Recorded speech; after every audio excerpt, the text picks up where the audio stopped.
বিসমিল্লাহির রহমানির রহিম। দর্শক, আপনারা জানেন যে গতকালকে ১ তারিখ গেছে জুলাইয়ের, আজকে ২ তারিখ। আপনারা জানেন এই জুলাই মাস থেকে শুরু হয়েছিল সেই সরকার পতনের আন্দোলন আর কোঠা আন্দোলন নিয়ে।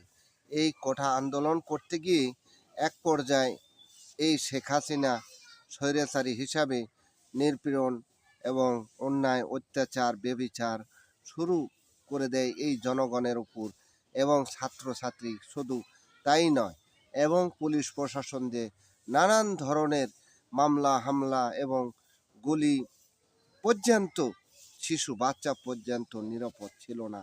সেটি কিন্তু আপনারা দেখেছেন এই জুলাই মাসের।